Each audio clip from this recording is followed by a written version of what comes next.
Hello and welcome to the Hart Shaw web series. I'm Brendan Hall, Hart Shaw's marketing specialist, and today we're going to be discussing management buyouts with Patrick Abel, corporate finance partner at Hart Shaw, and Trefor Jones, the managing director of Purex International Limited. Welcome both of you to the show. Morning, Brendan. Morning, thank you. Trefor, Purex International have recently been through a successful management buyout, assisted by Patrick and the corporate finance team at Hart Shaw. Could you give us a bit of a background about Purex and how this opportunity came about? Yeah, Purex International was a wholly owned subsidiary of Domino Printing Sciences. I joined them about 12 months before the opportunity presented itself. As I joined as finance director with some commercial background and history and experience in adding value across businesses in different disciplines. So when the opportunity presented itself, when we became aware that the business was going to be put up for sale, myself and the managing director, Andy Easy, were very keen to see whether or not we could pull off an MBO. We had no idea how to go about that. So we did a little bit of research and then decided with some advice to approach Patrick at Hart Shaw. So at that point, I think you were referred to us by a couple of, both a bank and a PE house. Yeah. And on the back of that, we met up and we just basically went through the various options, and the fact there was a process underway already with the group looking to sell the business to the trade. We were looking at what the options were, whether a buyout was feasible, valuation potentially was quite high because it's a very profitable business. So we went through the options and then from there we came up with a strategy basically. So Trefor, you were offered the chance to put together an MBO team. How did you then start to move this forward with Patrick?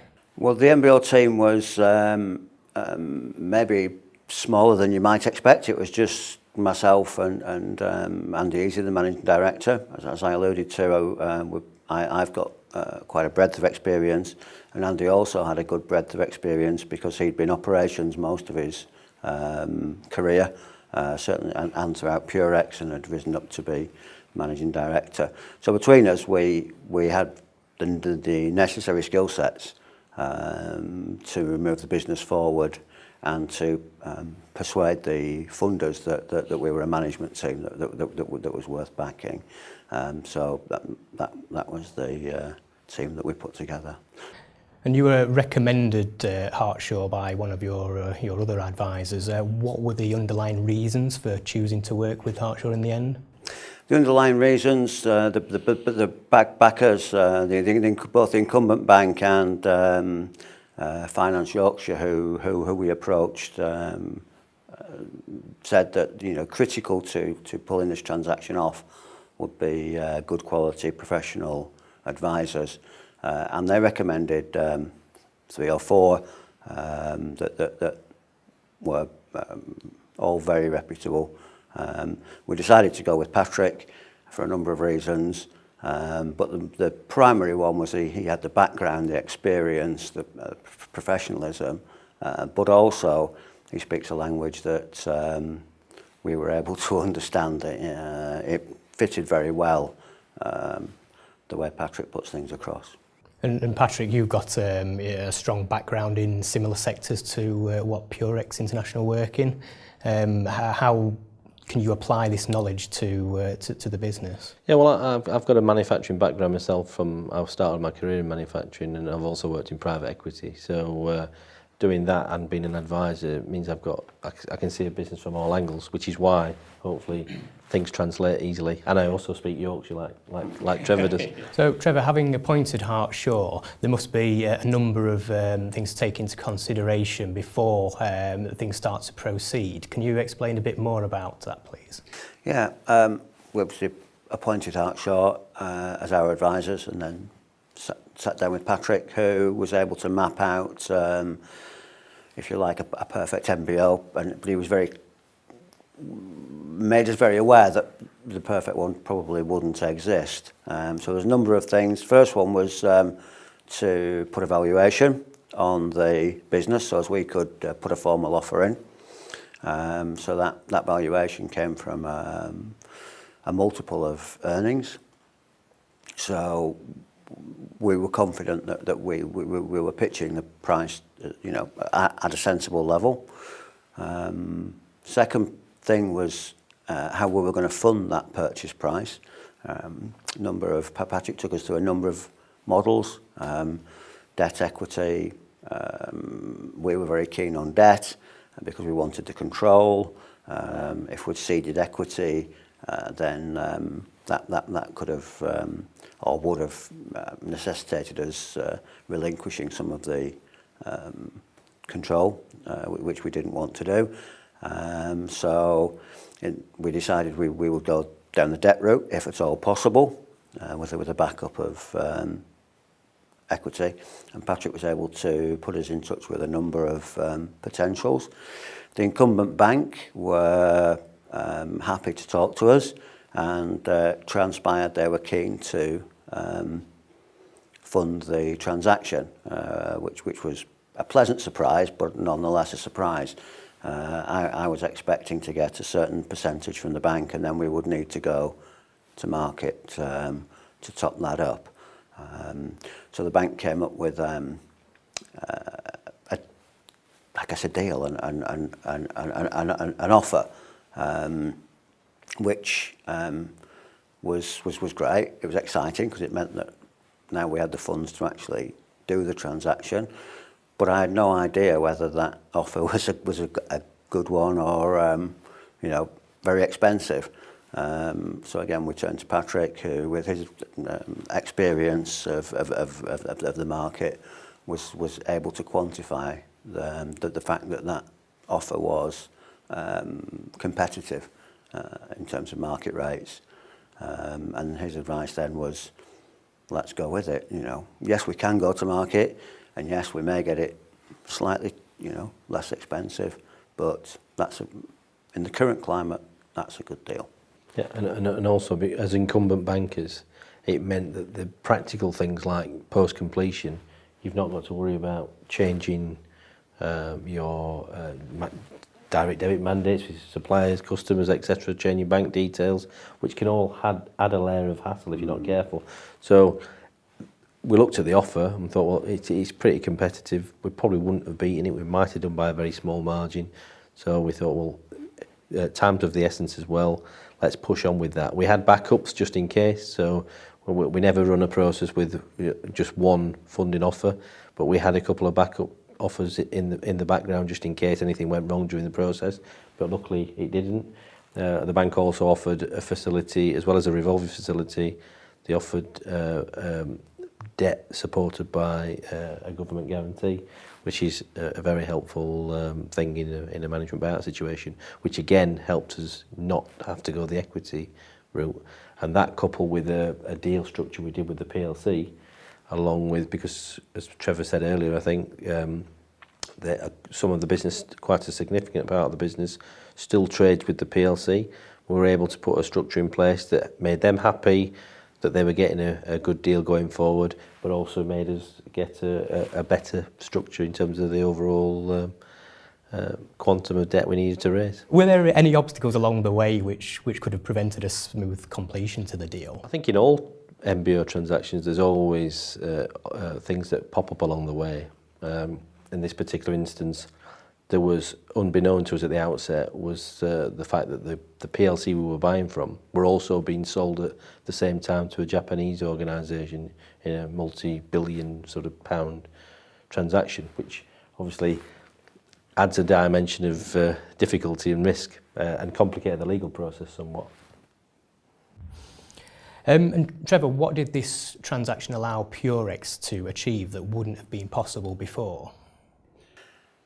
Because we were part of a PLC and a very small part of that PLC, we were under restrictions in terms of what we could do, where we could operate, how much we could invest in research and development, etc.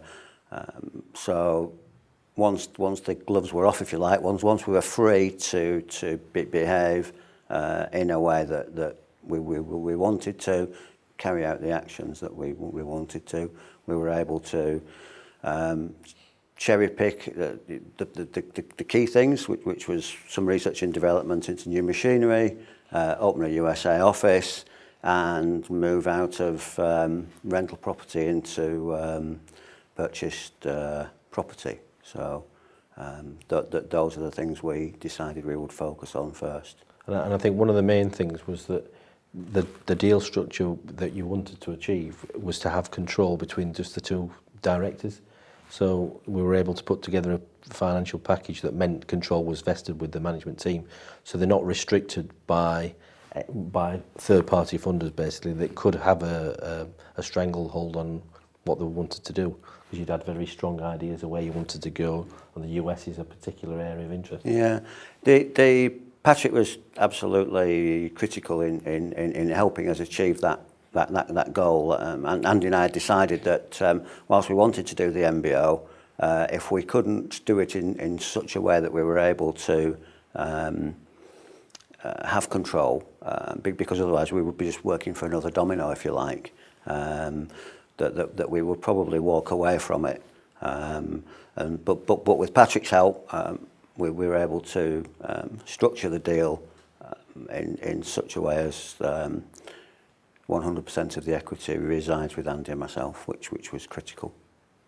So the deal has reached a successful conclusion. What happens next from a corporate finance perspective? Well, in all situations, we always try and keep close to our clients because there's future opportunities, and I've got a network based on the amount of deals I've done over the years, and the network I've got is quite broad and varied. So we try and work with the management team to offer any support we can. In particular, in this case, as you know, Hart Shaw is a full-service offering accountancy firm. There were aspects such as tax planning, particularly going to the US, and the new property venture that they're looking at. They need to look at that. What would appear to be simple things like ensuring that your opening balance sheet is properly taken care of. We introduced our audit partner to work with Trefor to put together the opening set of accounts, so you can go forward with confidence, and also data that you provide to the bank is robust and accurate. So we've introduced our tax part, we've introduced our audit partner, you've had discussion with the VAT, we've used our international network through UK 200 Group and IARPA. They were instrumental in introducing, we introduced to a Chicago firm that's part of our network, and that's been very successful for Trefor. I understand, Trefor? Yeah. Yeah. It's once the transaction was completed, then Patrick's been my first point of contact for things that I just didn't know where to turn. We knew we wanted to open a US office. In order to do that, we needed to be registered as a US incorporated company, the equivalent of a UK limited company. We needed to open bank accounts. We needed to make sure that the people we employed, we were complying with employment law. The sales taxation over there is very different to what it is over here. So I knew that there were a number of obstacles or a number of challenges that we would face in doing that. So I asked Patrick if he knew of anybody, and he was able to very quickly put me in touch with a company in Chicago, and we had 2 or 3 conference calls, and then I flew out to Chicago to meet with them, and they've done an excellent job in supporting us through the trials of setting up a US business as a UK resident. Believe it or not, if you're not a US resident, life gets tricky. So that's gone very well. That's now open. We've employed 6 people, and we're looking to grow our market share in the US significantly over the next 2 or 3 years. One of the other challenges we faced that I didn't see coming was I'd never used a revolving finance facility, and the administrative burden was greater than I was expecting. I was thinking leaving a PLC, a lot of my reporting structure would drop away and free my time up to be more commercial, but that time was being sucked into running this revolving finance facility. So I turned to Patrick again for help, and he was able to put me in touch with somebody who had worked both sides of a revolving finance. So he'd worked in industry, but he'd also worked in providing revolving finance facilities, and he's been a great help in getting things easier. So there's been several times I've reached out to Patrick, and every time he's been able to provide me with contacts to get the job done. It's really positive to see that once a transaction's complete, the relationship between a client and their advisor simply doesn't end there. Trevor, the fact that you've engaged with Hart Shaw as an advisor in other areas must mean that you've had a positive experience of working with them. What in particular has made you want to continue this relationship? As a multi-million pound turnover international business, there are facilities that we need, there is advice that we need, structure to ensure that we're fully compliant basically with everything and that we're not missing anything. So taxation advice, audit, what I would call pure accountancy, such as ensuring the opening balance sheet is clean and reflects the transaction. We account for the purchase consideration in the correct way, VAT, and Hart Shaw has all those facilities that we need. So it was an obvious starting point. And from everybody I've met, everybody's very professional, everybody's very approachable, very friendly. Nothing's in too much trouble. Nothing takes a long time, which is important. So it's been a good fit. So Hart Shaw continue to add value to our business. We're more than happy to continue the relationship. Thank you very much for your involvement today, Patrick and Trevor. We hope our discussion has given our viewers a key insight into the management buyout process, both from an advisor and a client perspective. Please check out our other MBO focused videos, and if you'd like to get in touch to see how Hart Shaw can help your business, please contact us on 0114 251 8850 or fill in a contact form on our website hartshaw.co.uk. Thanks for watching.